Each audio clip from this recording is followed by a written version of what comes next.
My name is Dr. Suzanne Fanning. I am the Director of Stem Cell Transplant at the Prisma Health Cancer Institute in Greenville, South Carolina.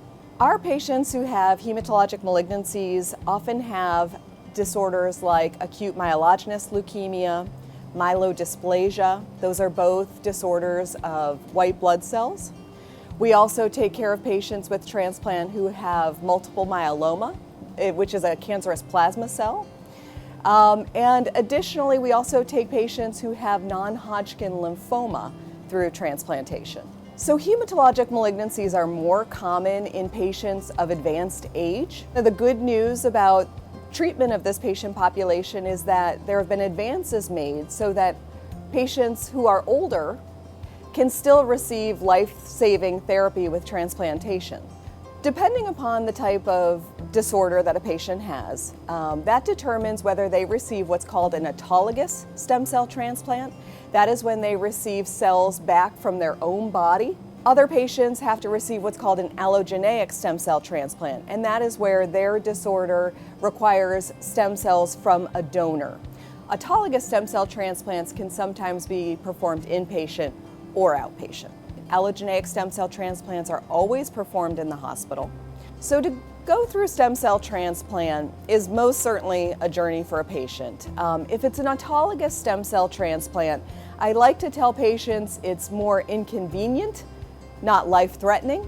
This is as opposed to those patients who receive their cells from a donor.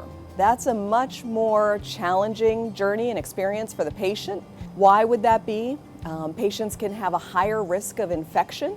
There are also complications when you receive donor cells called graft versus host disease. When patients undergo a transplant, they often need to stay near their transplant center for approximately 100 days post-transplant.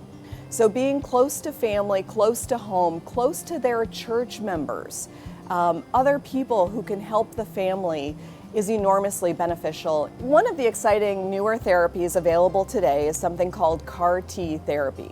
And this is a process whereby we remove a patient's T cells and then they are sent to some of the various companies which then genetically engineer these T cells to be reinfused into a patient's body to fight their disease.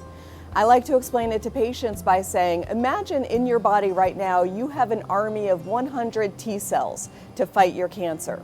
After they are submitted to the company, genetically engineered and returned, you now have an army of 10,000 T cells to combat your cancer. We are very fortunate in our non-Hodgkin patient population that CAR T therapy in about 50% of patients can lead to cure.